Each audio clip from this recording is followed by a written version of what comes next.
మా కిడ్స్ విద్యా సంస్థలలో శిక్షణ క్రమశిక్షణతో మొదలవుతుంది. నాణ్యమైన విద్యతో విద్యార్థుల జ్ఞానం వికసిస్తుంది. స్కిల్ డెవలప్మెంట్తో విద్యార్థుల సామర్థ్యాలు మెరుగుపడతాయి మరియు క్వాలిటీ ప్లేస్మెంట్స్తో విద్యార్థుల భవిష్యత్తు ఉజ్వలమవుతుంది. మీ పిల్లల కలల్ని సాకారం చేసే ప్రయాణం కిడ్స్ నుండే ఆరంభించండి. కిడ్స్ విద్యా సంస్థలు discipline, quality education, skill development, quality placements.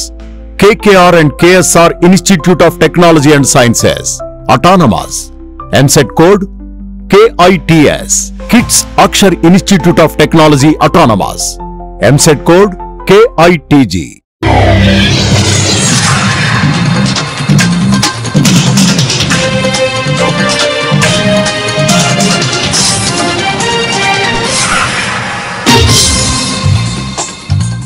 నమస్కారం. సిటీ న్యూస్ తెలుగుకి స్వాగతం. ఈనాటి వార్తా విశేషాలు. సచివాలయంలో సీఎం చంద్రబాబు అధ్యక్షతన కేబినెట్ భేటీ జరిగింది. రాష్ట్రంలో ఎన్డీఏ కూటమిని ఆశీర్వదిస్తూ ప్రజలు తీర్పు ఇచ్చే ఏడాదైన సందర్భంగా ప్రభుత్వం అందించిన సంక్షేమ అభివృద్ధి కార్యక్రమాలపై మంత్రివర్గ సమావేశంలో చర్చ జరిగింది. ఎన్నికల్లో ఇచ్చిన హామీలను అమలు చేశామని మంత్రులు అభిప్రాయపడ్డారు. అనంతరం బల్లలు చరుస్తూ సీఎం చంద్రబాబుకి అభినందనలు తెలిపారు. ఈ భేటీలో పలు కీలక అంశాలపై చర్చించారు. కుప్పం నియోజకవర్గంలో 8.22 కోట్ల వయబిలిటీ గ్యాప్ ఫండ్ విడుదల, శ్రీకాకుళం జిల్లాలో 5.75 కోట్ల వయబిలిటీ గ్యాప్ ఫండ్ పై మంత్రివర్గ సమావేశంలో చర్చించి కీలక నిర్ణయాలు తీసుకున్నారు. 25 కాగిత రహిత ఈ కేబినెట్ సమావేశాలు నిర్వహించిన దార్శనిక ముఖ్యమంత్రి శ్రీ చంద్రబాబు నాయుడు గారికి మంత్రి మండలి అభినందనలు తెలిపింది. ఈ 25 మంత్రివర్గ సమావేశాల్లో రాష్ట్ర ప్రగతికి దిశానిర్దేశం చేస్తూ రాష్ట్ర అభివృద్ధికి, రాష్ట్రంలో పేద ప్రజల సంక్షేమానికి అనేక కార్యక్రమాలు తీసుకొచ్చిన ముఖ్యమంత్రి గారికి, అనేక సాహసోపేత నిర్ణయాలు తీసుకున్న ముఖ్యమంత్రి గారికి ప్రత్యేకంగా మంత్రి మండలి సభ్యులందరూ కూడా అభినందనలు తెలపడం జరిగింది. అదేవిధంగా ఉప ముఖ్యమంత్రి గారికి, మా ప్రీతమ యువనేత లోకేష్ గారికి అందరం కూడా ఈ సక్సెస్ఫుల్ 1 year గవర్నెన్స్ కి అభినందనలు తెలియజేయడం జరిగిందని చెప్పేసి మనం చేస్తాను. మరి ఈరోజు జరిగిన మంత్రివర్గ సమావేశంలో ముఖ్యంగా ఎన్టీఆర్ సుజల పథకం కింద శ్రీకాకుళం ఉద్దాన ప్రాంతానికి ఈ శుద్ధి చేసిన త్రాగునీటిని, మినరల్ వాటర్ని సప్లై చేసే కార్యక్రమం ఏదైతే ఉందో ఆ ప్లాంట్ నిర్వహణలో వచ్చిన నష్టానికి వైబిలిటీ గ్యాప్ ఫండింగ్ కింద 575.75 లక్షలు ఉద్దానం ప్రాంతానికి, అదేవిధంగా దాదాపు 822.86 లక్షల వైబిలిటీ గ్యాప్ ఫండింగ్ కుప్పంలో చేసిన ఈ మినరల్ వాటర్ ప్లాంట్స్ కి వైబిలిటీ గ్యాప్ ఫండింగ్ గా ఇవ్వటం జరిగింది. దీనికి కారణం ఏంటంటే ఎన్టీఆర్ మెమోరియల్ ట్రస్ట్ కింద గత ప్రభుత్వంలో, అంటే చంద్రబాబు నాయుడు గారు ముఖ్యమంత్రిగా ఉన్న ప్రాంతంలో ఈ ప్రాంతాలకి ప్రత్యేకంగా కిడ్నీ ప్రాబ్లమ్స్ తో సఫర్ అవుతున్న ఉద్యానంలో వారందరికీ కూడా పరిశుభ్రమైన నీరు అందించాలని చెప్పేసి ఈ కార్యక్రమం ఎన్టీఆర్ సుజల సెవంతి కార్యక్రమం తీసుకుంటాం జరిగింది. దాంట్లో ఏమిటంటే వాటరు అన్ని ఫెసిలిటీస్ ప్రభుత్వం ఏర్పాటు చేస్తే ₹2కి ఒక 20 లీటర్స్ బాటిల్ ఏదైతే ఉంటుందో అది సరఫరా చేయాలి. ఉద్దానం ప్రాంతానికి ఒక 13,000 బాటిల్స్, అదేవిధంగా కుప్పం ప్రాంతానికి 533 హ్యాబిటేషన్స్ కవర్ చేస్తుంది ఇది కుప్పంలో. దానికి 40,000 టార్గెట్ తో 40,000 బాటిల్స్, అంటే 20 లీటర్ల ఏమంటారు వాటిని, బాటిల్స్ అంటారా, బబుల్స్ తో ఎస్టిమేట్ చేసి ఒక సంస్థకి ఇవ్వటం జరిగింది. తర్వాత వచ్చిన ప్రభుత్వం దాన్ని పూర్తిగా యువగలం పాదయాత్రపై రూపొందించిన పుస్తకాన్ని డిప్యూటీ సీఎం పవన్ కళ్యాణ్ కి మంత్రి నారా లోకేష్ అందజేశారు. కేబినెట్ భేటీకి హాజరయ్యేందుకు సచివాలయానికి వచ్చిన పవన్ ని లోకేష్ కలిసి అభినందించారు. ఈ సందర్భంగా పవన్ కళ్యాణ్ మాట్లాడుతూ నాటి రాక్షస పాలనపై ప్రజల్ని చైతన్యం చేయడంలో యువగలం పాదయాత్ర సఫలీకృతమైందని చెప్పారు. నాటి అనుభవాలని కళ్లకు కట్టినట్లుగా పుస్తక రూపంలోకి తేవటంపై లోకేష్ ను ప్రశంసించారు. అరాచక పాలన అంతమై నేటికి ఏడాది పూర్తయిందని, గత ప్రభుత్వ పీడకల్ని ప్రజలు ఇప్పటికీ మర్చిపోలేదని చెప్పారు. చెప్పారు. పాదయాత్ర నాటి అనుభవాలను పవన్ తో లోకేష్ పంచుకున్నారు. చంద్రబాబు ప్రభుత్వంపై తొలి ఏడాదిలోనే ప్రజా వ్యతిరేకత వచ్చిందని, ఇవాళ అది స్పష్టంగా కనిపించిందని వైఎస్ఆర్సీపీ రాష్ట్ర కోఆర్డినేటర్ సజ్జల అన్నారు. వైఎస్ఆర్సీపీ చేపట్టిన వెన్నుపోటు దినం నిరసన కార్యక్రమాలు విజయవంతమైనట్లు ప్రకటించారు ఆయన. చంద్రబాబు పాలనలో వ్యవస్థలు అన్ని సర్వనాశనమయ్యాయని చెప్పారు. తొలి ఏడాదిలోనే రికార్డు స్థాయిలో 1,50,000 కోట్లకు పైగా చంద్రబాబు అప్పులు చేశారు. ఆ అప్పు ఏం చేశారో తెలియదు. ఏడాదిలోనే రైతుల్ని సంక్షోభంలోకి నెట్టేశారు. పంటలకు కనీస మద్దతు ధరలు లేవు. ఇప్పటికే 4 లక్షల పెన్షన్లు కట్ చేశారు. వైఎస్ జగన్ తెచ్చిన సంక్షేమ పథకాలను సైతం ఎత్తివేశారు. చంద్రబాబు తీరుపై ప్రజల్లో తీవ్ర ఆగ్రహం వ్యక్తమవుతోంది అని సజ్జల తెలిపారు.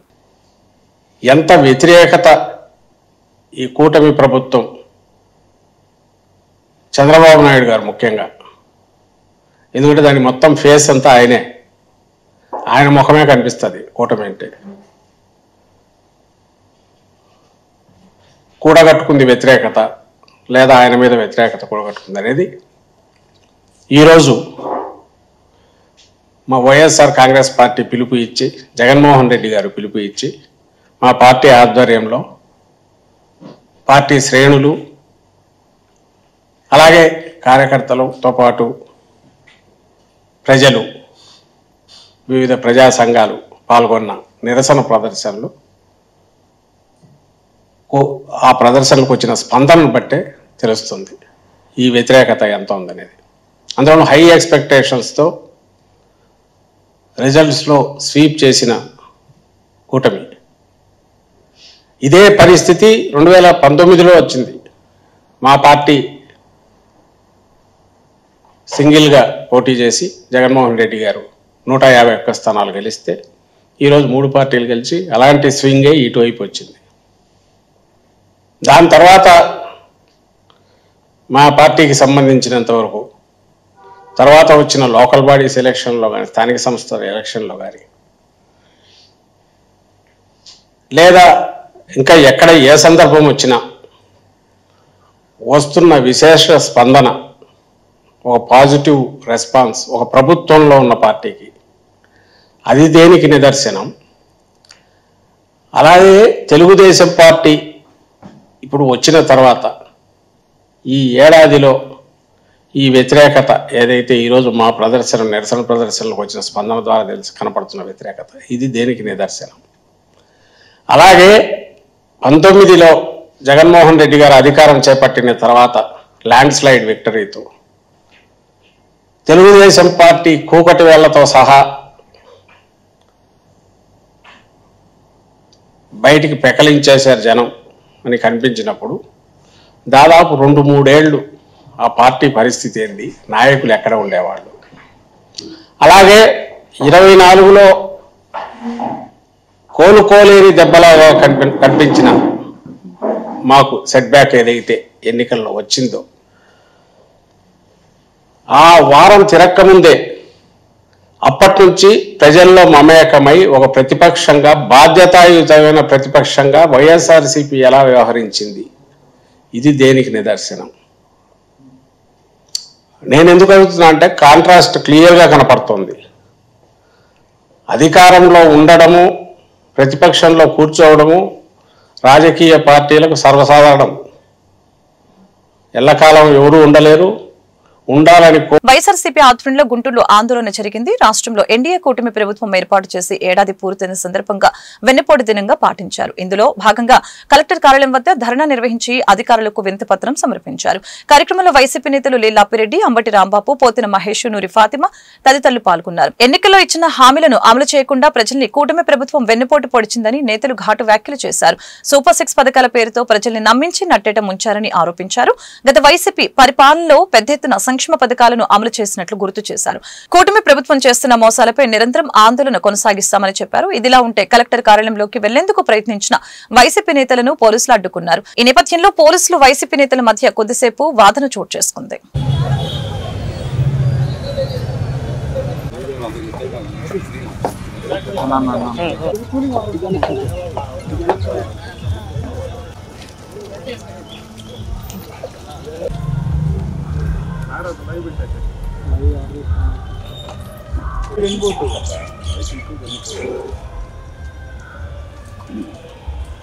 డాక్టర్ బిఆర్ అంబేద్కర్ రచించినటువంటి భారత రాజ్యాంగం ప్రకారం ఎన్నికలు జరిగిన తర్వాత ఎన్నికైనటువంటి ప్రభుత్వం ప్రజలకు ఇచ్చినటువంటి వాగ్దానాలను నెరవేర్చడంలో ఘోరంగా వైఫల్యం చెందినటువంటి ప్రభుత్వం తెలుగుదేశం పార్టీ, దాని కూటమి ప్రభుత్వంగా చరిత్రలో స్థిరస్థాయిగా నిలబడే పరిస్థితులు ఇవాళ ఈ రాష్ట్రంలో కనిపిస్తా ఉన్నాయి.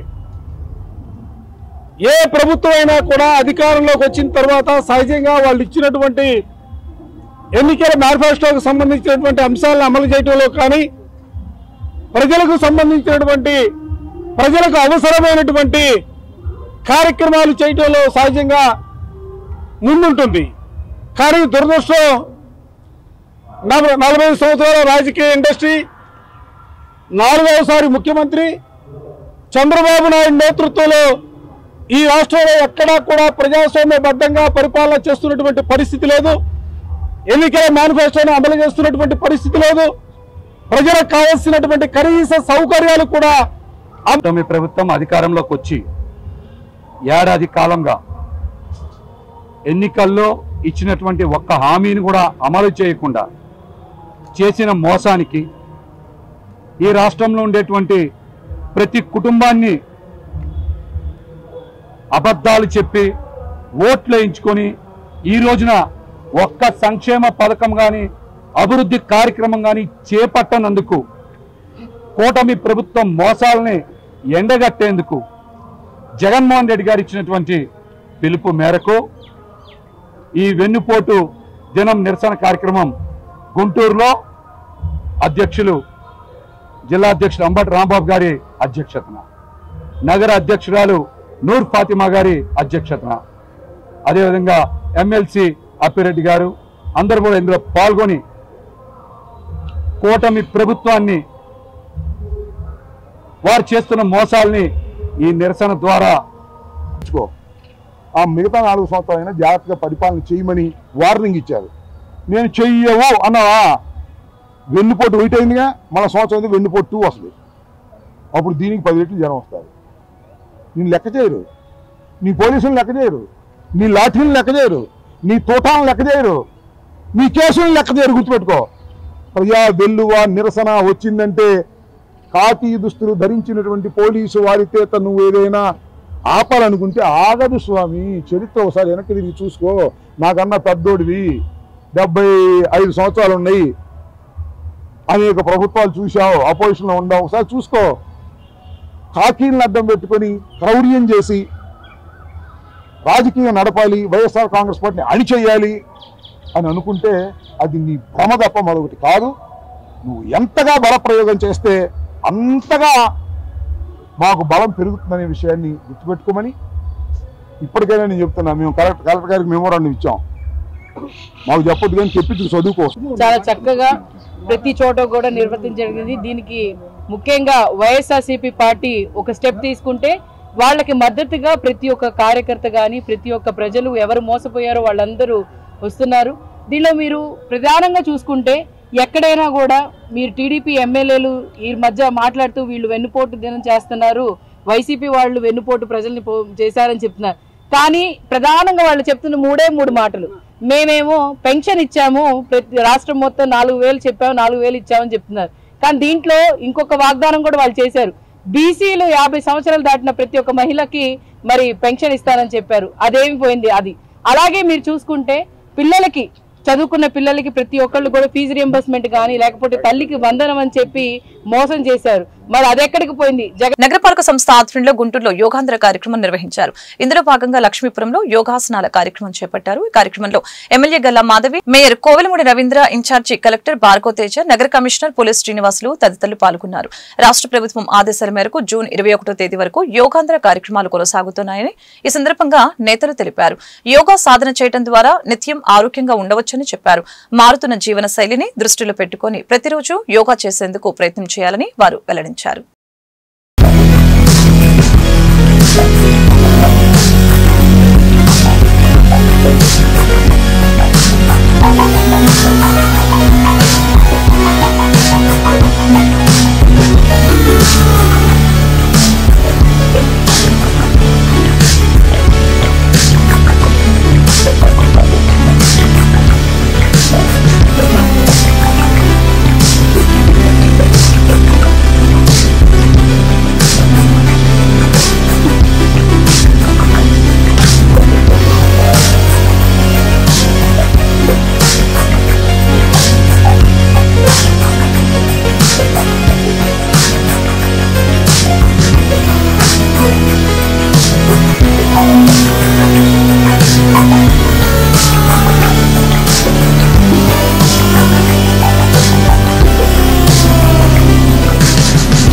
కోరికలను చుట్టుకున్న మనసుని, రెచ్చగొట్టబడుతున్న ఇంద్రియాలతో పడిన శరీరాన్ని రెండింటిని అనుసంధానం చేయడానికి శ్వాసను జోడించి చేయగలిగితే కొన్ని పోస్చర్స్ అంటే ఎటువంటి పదార్థం లేకుండా ఈ శరీరం 72 hours బతుకుతున్నాయి.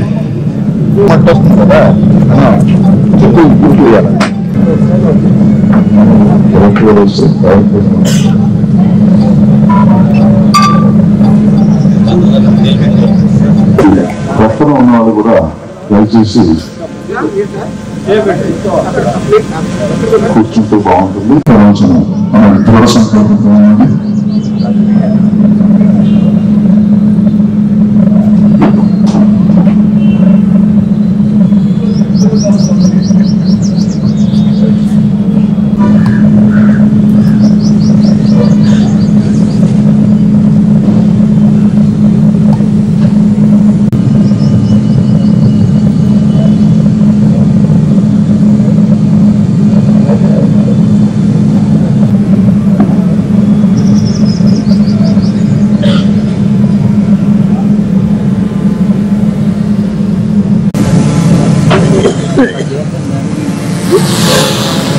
ప్లాస్టిక్ రహిత జీవన విధానాన్ని ప్రతి ఒక్కరూ అలవాటు చేసుకోవాలని pollution control board environment engineer MD Nabina Begum పేర్కొన్నారు. ఈ మేరకు జూన్ 5న ప్రపంచ పర్యావరణ దినోత్సవాన్ని పురస్కరించుకుని గుంటూరులో బుధవారం సైకిల్ ర్యాలీ చేపట్టారు. ఈ కార్యక్రమంలో స్వచ్ఛాంధ్ర స్వర్ణాంధ్ర నోడల్ ఆఫీసర్ సంతోషి కుమారి, పర్యావరణవేత్త D Tirupati Reddy, neo vision school director V Anjireddy తదితరులు పాల్గొన్నారు. కొరటిపాడు వద్ద ప్రారంభమైన cycle rally Amaravati road, Ambedkar circle, Lakshmipuram, Brindavan gardens నుంచి విద్యానగర్ మీదుగా తిరిగి కొరటిపాడు వరకు సాగింది. పర్యావరణ పరిరక్షణలో ప్రతి ఒక్కరూ భాగస్వాములు కావాలని ఈ సందర్భంగా అతిథులు సూచించారు. కాలుష్యం పెరిగిపోయే కొద్దీ క్యాన్సర్ లాంటి ప్రమాదకరమైన వ్యాధులు వచ్చే అవకాశం ఉందని చెప్పారు. కనుక ప్లాస్టిక్ వాడకాన్ని పూర్తిగా నిర్మించాలని చెప్పారు. పర్యావరణాన్ని పరిరక్షించేందుకు కాలుష్య నియంత్రణలో ప్రతి ఒక్కరూ భాగస్వాములు కావాలని పిలుపునిచ్చారు. పర్యావరణ పరిరక్షణలో భాగంగా రాష్ట్ర ప్రభుత్వం ఆధ్వర్యంలో 1,00,00,000 మొక్కలు నాటే కార్యక్రమానికి శ్రీకారం చుట్టడం జరుగుతుందని వారు వెల్లడించారు.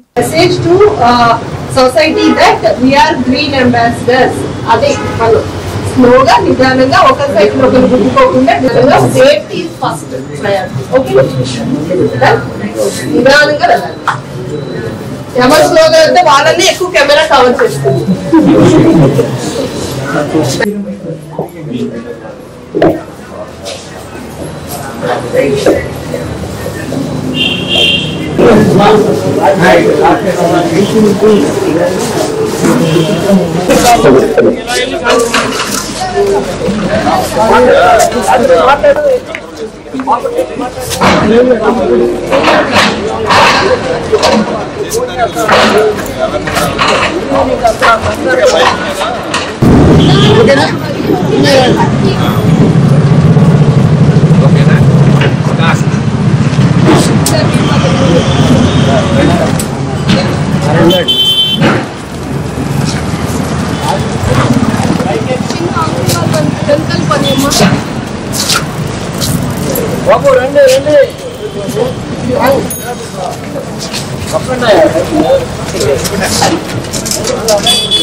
ఆంధ్రప్రదేశ్ కాలుష్య నియంత్రణ మండలి ప్రతి ఏటా జూన్ 5న పర్యావరణ దినోత్సవం జరుపుకుంటున్నాము. ఈ సంవత్సరం యొక్క థీమ్ ఏంటంటే ఎండింగ్ ప్లాస్టిక్ పొల్యూషన్ గ్లోబల్లీ, అంటే ప్రపంచవ్యాప్తంగా మనం ప్లాస్టిక్ నిర్మూలించాలి అనే నినాదంతో ముందుకు వెళ్తున్నాం. ఈ కార్యక్రమంలో భాగంగా మే 28 నుంచి మొదలుపెట్టి జూన్ 5 వరకు ఆంధ్రప్రదేశ్ కాలుష్య నియంత్రణ మండలి ప్రాంతీయ కార్యాలయం గుంటూరు వారు వివిధ అవగాహన సదస్సులు, కార్యక్రమాలు, ర్యాలీలు, పోస్టర్ రిలీజ్ మొదలైన కార్యక్రమాలు చేపట్టాము. ఈరోజు ఈ కార్యక్రమంలో భాగంగా మనం సైకిల్ ర్యాలీ, పర్యావరణ అనుకూల జీవన విధానం అవలంబించాలనే ఉద్దేశంతో చిన్నారులకు దీని మీద అవగాహన ముఖ్యమని భావిస్తూ సైకిల్ ర్యాలీని నిర్వహించడం జరుగుతుంది. ముఖ్యంగా పిల్లలందరూ తెలుసుకోవాల్సిన విషయం ఏంటంటే ఇట్లా ప్లాస్టిక్ రహిత జీవన విధానాన్ని మనం ఎలా ఆచరించాలి అనే దానికోసము ఇవాళ ఈ కార్యక్రమాన్ని తీసుకొని వచ్చాము. ఇంకా చెప్పాలంటే లోగడ మనము అంటే మా స్కూల్ డేస్లో నాకు బాగా గుర్తుంది, ప్రతి ఒక్కరం పర్యావరణ అనుకూలంగానే ఉండేవాళ్ళము. అంటే ఈ ప్లాస్టిక్ కవర్లు అనేవి మన జీవితంలో లేవు. లంచ్ బాక్స్ కి ఒక బుట్టో ఒక కవరో లైక్ జూట్ కవరో లేకపోతే ఇలాంటివి తీసుకొని వచ్చేవారు. పర్యావరణ హితమైన జీవనానికి సైక్లింగ్ అనేది చాలా ప్రాముఖ్యం. ఈరోజు జూన్ 3 వరల్డ్ సైక్లింగ్ డే. సుస్థిరమైనటువంటి ఫ్యూచర్ భవిష్యత్తు కోసము సైక్లింగ్ అనేది ఈ రోజు నినాదము. సో వరల్డ్ సైక్లింగ్ డే 2025 యొక్క థీమ్ ఇది sustainable future, cycling for sustainable future. So cycling అనేది ఆరోగ్యకరమైనటువంటి జీవన విధానము, అలాగే పర్యావరణ హితమైనటువంటి పద్ధతి. సైక్లింగ్ వలన స్వచ్ఛమైనటువంటి వాతావరణాన్ని కల్పించుకోవచ్చు, స్వచ్ఛమైన ఆరోగ్యము, తర్వాత స్వచ్ఛమైనటువంటి గాలికి కర్బన ఉద్గారాలను తగ్గించేటువంటి పద్ధతిలో సైక్లింగ్ అనేది ఒకటి. సో ఈ అవగాహనని కల్పించడం కోసం ఏపీ పొల్యూషన్ కంట్రోల్ బోర్డు ఈరోజు ఈ సైక్లింగ్ కార్యక్రమాన్ని నిర్వహిస్తుంది. చిన్నారుల్లో దీని యొక్క ప్రాముఖ్యతను అవగాహన కల్పించడానికి, అలాగే సమాజంలోని అందరూ కూడా ఈ సైక్లింగ్ని ఒక జీవన శైలిలో తమ జీవన శైలిలో ప్రత్యేకంగా పర్యావరణ దినోత్సవాన్ని ఎండింగ్ ప్లాస్టిక్ గ్లోబల్ అనేది థీమ్ తీసుకున్నారు. 21వ శతాబ్దంలో మనము ప్లాస్టిక్ని విరివిగా వినియోగిస్తున్నాము. 19వ శతాబ్దంలో ఈ ప్లాస్టిక్ వినియోగం అనేది యూజ్ అయింది, అంటే మనం ప్రయోగించడం బిగిన్ చేశాము.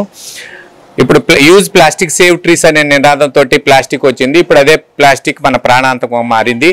కాబట్టి ప్లాస్టిక్కి మనము ఆల్టర్నేటివ్ని చూస్ చేయకపోతే ఇది ఒక చెత్త మనుషులుగా చరిత్రహీనులుగా మిగిలిపోయే ప్రమాదం మనకుంది. కాబట్టి మనందరం కూడా విద్యార్థులకి ముఖ్యంగా ఈ కార్యక్రమంలో పాల్గొనేలా చేయడంలో ఉద్దేశం ఏంటంటే ఖచ్చితంగా ప్లాస్టిక్కి మనం ఆల్టర్నేటివ్ని చూస్ చేయాల్సిన అవసరం ఉంది. లేకపోతే మాత్రం ఖచ్చితంగా మనం అనేక అనర్థాలను కూడా ప్లాస్టిక్ రహిత సమాజాన్ని మనము స్టార్ట్ చేసుకున్నాము. ఆ సమాజంలో భాగంగా ముఖ్యంగా విద్యార్థులను కనుక మోటివేట్ చేసినట్లయితే వీరు వాళ్ళ కుటుంబంలో పెద్దలకి అదేవిధంగా సమాజానికి దోహదపడతారని చెప్పి మన ఏపీ పొల్యూషన్ బోర్డు కానీ మేడం గారు కానీ అందరూ డిజే విజన్ స్కూల్ని సెలెక్ట్ చేసుకోవడం, మా విద్యార్థుల్ని సెలెక్ట్ చేసుకొని ప్రచారానికి ఒక మాధ్యమంగా ఉపయోగించుకోవడం మాకు చాలా సంతోషదాయకంగా ఉంది. కాబట్టి ప్లాస్టిక్ రహిత సమాజం వల్ల ఇప్పుడు జరుగుతున్నటువంటి ఈ క్యాన్సర్ బాధిత వ్యాధులను తగ్గించాలంటే ప్లాస్టిక్ రహిత సమాజం ఒకటే మార్గము. కాబట్టి ఈ మార్గంలో మనందరం ముందుకు వెళ్ళాలి. సమాజాన్ని ముందు చక్కగా నడుపుకోవాలి అంటే ఈరోజు అటువంటి నినాదం పునాదులు అనేది విద్యార్థుల్లోనే దొరుకుతాయి. కాబట్టి విద్యార్థుల ద్వారా మంచి విలువల్ని సమాజానికి తెలియజేయాలనే ఉద్దేశం ఇక్కడ మనకు కనిపిస్తుంది. కాబట్టి ఇక్కడ మీరు నిర్ణయించుకోవడం మాకు చాలా సంతోషదాయకము, ఆనందం. గుంటూరు నా సెంటర్ సర్కిల్ నందు పద్మభూషణం వెన్నెలకంటి రాఘవయ్య పంతులు విగ్రహం ఫౌండర్ మరియు సైద్వా ప్రెసిడెంట్ బాపట్ల యేసుబాబు ఆధ్వర్యంలో పద్మభూషణం వెన్నెలకంటి రాఘవయ్య 128వ జయంతిని పురస్కరించుకుని ఆయనకు ఘన నివాళులర్పించారు. కార్యక్రమానికి ముఖ్య అతిథిగా గుంటూరు నగరపాలక మేయర్ కోవెలమూడి నాని పాల్గొని నివాళులర్పించారు. అందులో భాగంగా ఈరోజు విగ్రహ ఫౌండర్ సైద్వా ప్రెసిడెంట్ బాపట్ల యేసుబాబు మీడియాతో మాట్లాడారు. యానాది సంఘం అభివృద్ధి చేయడంలో మొట్టమొదట ఘనత వెన్నెలకంటి రాఘవయ్యకే చెందుతుందని చెప్పారు. ఆయన చేసిన సేవలు మా సంఘంలో ఎప్పుడు మరవలేమని ఆయన అన్నారు. ఏ ప్రభుత్వమైనా ఆయనను గుర్తించాలని, ఆయనకు నివాళులర్పించాలని కోరారు. ప్రతి సంవత్సరం ఆయనకు మేమెప్పుడు రుణపడి ఉంటామని ఆయన అన్నారు. అంతేకాకుండా ఏపీ షెడ్యూల్ ట్రైబ్ యానాది అభివృద్ధి సంక్షేమ సంఘ కులాలకి ఎంతో కృషి చేశారని చెప్పారు. ఈ కార్యక్రమంలో విగ్రహ ఫౌండర్ అండ్ సైద్వా ప్రెసిడెంట్ బాపట్ల యేసుబాబు, రాష్ట్ర అధికార ప్రతినిధి బాపట్ల బ్రహ్మయ్య, సైద్వా సంఘానికి chairman Yedukondalu, AP schedule tribe Yanadi అభివృద్ధి సంక్షేమ సంఘ నాయకులు పాల్గొన్నారు.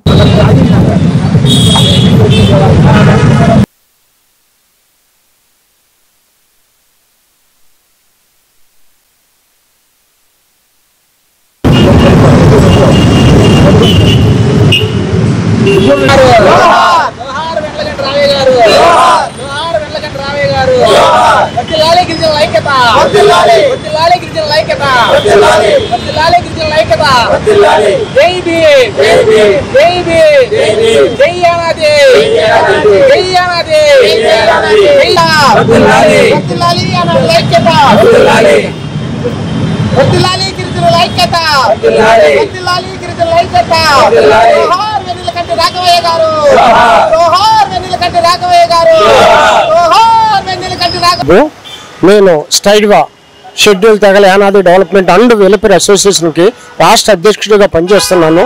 ఇవాళ నా సెంటర్లో విగ్రహాన్ని ఎన్నెలకంటి రాఘవయ్య విగ్రహాన్ని స్థాపించింది కూడా ఫౌండర్ని కూడా నేనేను. ఈ యొక్క విగ్రహం కోసం కూడా ఎంతో తపన పడి నేను ఎన్నో విధానాలుగా పర్మిషన్లు తీసుకొని ఆర్డర్స్ పొంది ఎలక్షన్ కోడ్కు ముందు విగ్రహాన్ని స్థాపించి ఎమ్మెల్యే గారి చేత కార్పొరేటర్ గారి చేత విగ్రహాన్ని మేము ఓపెనింగ్ చేపించాము. ఇవాళ ఈ సంవత్సరం అయిపోయింది. ఈ రోజుకి ఇవాళ ఈ విగ్రహం 128వ జయంతిని వేడుకల్ని పుష్కరంగా చేసుకుంటూ ఎంతో ఘనంగా చేసుకుంటున్నాం. ఆ సందర్భంలో మేయర్ గారు కూడా వచ్చి ఈ రోజున నివాళులు అర్పించి విగ్రహానికి దండేసి నివాళులు అర్పించి వారు కూడా ఎంతో మాకు ఘనంగా మేలు చేశాడని ఎన్నుకు చేసుకుంటున్నాం. అట్లనే విధంగా గిరిజన జాతులకి ఎన్నో గిరిజన జాతులని అభివృద్ధి పరంగా బాటల్లో నడిపిని హాస్టల్స్ అయినా స్కూల్స్ అయినా కానీ విధంగా ఇళ్ళు స్థలాలైనా ఇళ్ళు కట్టించటమైనా ఒక మహానుభావుడు ఎన్నెలకంట రాఘవయ్య గారు అట్రాసిటీ కూడా ఎత్తేపించి మాకు రిజర్వేషన్ కల్పించిన గొప్ప మహానీయుడు ఎన్నెలకంట రాఘవయ్య గారు. నమస్కారం, నా పేరు బాపట్ల బ్రహ్మయ్య. నేను యానాల సంక్షేమ సంఘంలో స్టేట్ అధికార ప్రతినిధిగా కొనసాగుతున్నాను. ఈరోజు గిరిజనుల గాంధీ అని కొనియాడుతుంటాం. వెన్నెలకంటి రాఘవయ్య గారు 128వ జయంతి పురస్కరించుకొని ఆయనకు శుభాకాంక్షలు తెలపడానికి మా యావత్తు యానాది జాతి నాయకులు గిరిజనుల జాతులు అందరం కూడా ఈరోజు ఈ నాది సెంటర్లో గుంటూరు నడువు ఒడ్డున వెన్నెలకంటి రాఘవయ్య గారి విగ్రహ ప్రతిష్ఠ చేసినటువంటి మా బాపట్ల యేసుబాబు కూడా ధన్యవాదాలు తెలుపుకుంటూ, గిరిజనుల గాంధీ వెన్నెలకంటి రాఘవయ్య గారు ఒక హైయెస్ట్ క్యాస్ట్ అయిన గిరిజనుల జాతి పట్ల ఆయనకున్నటువంటి ప్రేమన రాగాలు నెల్లూరు పరిసర ప్రాంతాల్లో అనేకమైనటువంటి యానాదులకి కాలనీలు నిర్మించినటువంటి మహానుభావుడు వెన్నెలకంటి రాఘవయ్య గారు. అదే కాకుండా ఇప్పుడు మా అన్నగారు చెప్పారు సిటీ యాక్ట్ అంటే గతంలో మా యానాదులు ఒక నిక్నేమ్ ఉండేది దొంగలని. ఈ దొంగతనం రూపుమాపినటువంటి మహానుభావుడు వెన్నెలకంటి రాఘవయ్య గారు. ఆయనకి మా జాతి తరఫున కూడా అందరం కూడా హృదయపూర్వక నమస్కారాలు తెలియజేసుకోవాలి. ఎందుకంటే సిటీ యాక్ట్ అంటే ఒక గ్రామం నుంచి ఒక గ్రామానికి పూర్వంలో బంధువులు గారి 128వ జయంతి. వెన్నెలకంటి రాఘవయ్య పంతులు గారు ప్రముఖ గిరిజన సేవకుడు, స్వతంత్ర పోరాట సమరయోధుడు, మహాత్మా గాంధీ శిష్యుడు. ఆయన జీవితాంతం కూడా గిరిజనుల పొందడం కోసమే పనిచేసి చనిపోవటం జరిగింది. ఆయన సాధించిన విజయాలు మైదాన ప్రాంతంలో ఉన్న గిరిజనులైన లంబాడి, ఇరుకల, యానాది ఈ 3 జాతులకు ఎస్టీ రిజర్వేషన్ కల్పించే మహాగణుడు వెన్నెలకంటి రాఘవయ్య పంతులు. అదేవిధంగా ఈ తెల్లవాళ్ల ప్రభుత్వంలో సిటీ యాక్ట్ కింద 250 గిరిజన జాతులను పీల్చి పిప్పి చేస్తున్నటువంటి ఆ సిటీ యాక్ట్ని రద్దు చేసిన గనుడు కూడా వెన్నెలకంటి రాఘవయ్య పంతులు. ప్రకాశం పంతులు గారి ముఖ్యమంత్రిగా ఉన్నప్పుడు అప్పుడు ఈయన పార్లమెంటరీ సెక్రటరీ. ఆ టైంలో 1947లోనే ఈ సిటీ యాక్ట్ను రద్దు చేయడం జరిగింది. అదేవిధంగా తన జీవిత కాలంలో ఈ పేద యానాదులు గిరిజన సోదరులకు 500కు పైగా నివాస కాలనీలను ఏర్పాటు చేయడం. అదేవిధంగా దుగ్గిరాల రైలుపేట మార్కెట్ యార్డు సమీపంలో ఉన్న శ్రీ కళ్యాణ వెంకటేశ్వర స్వామి దేవస్థానం నందు బుధవారం పుష్పయాగం నిర్వహించారు. గ్రామానికి చెందిన కొంగర జోగేంద్ర ప్రసాద్, నాగరాజకుమారి దంపతుల ఆధ్వర్యంలో 50వ పెళ్లి రోజు వార్షికోత్సవాన్ని పురస్కరించుకుని సుమారు 100 కిలోలు 12 రకాల పుష్పాలతో స్వామివారికి ప్రత్యేక పూజా కార్యక్రమాలు నిర్వహించారు. గ్రామంలోని మహిళలు, భక్తులు విశేషంగా పాల్గొని హోమాన్ని, ప్రత్యేక పూజా కార్యక్రమాల్లో పాల్గొన్నారు.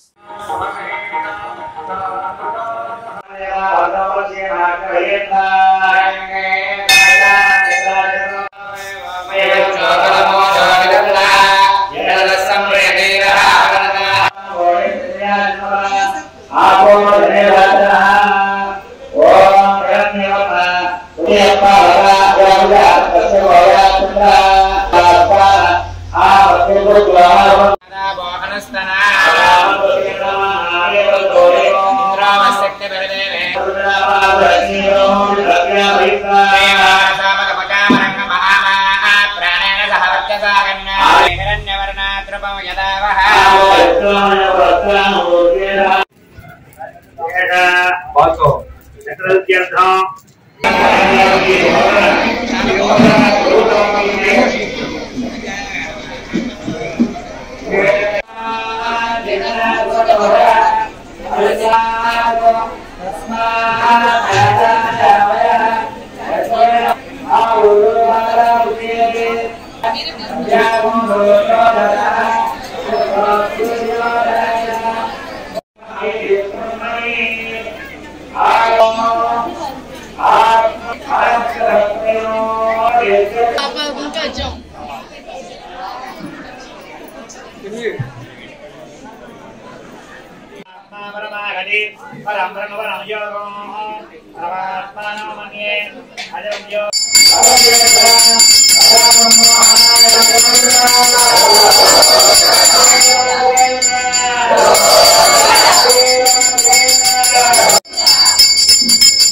ఓం నమో వెంకటేశాయ.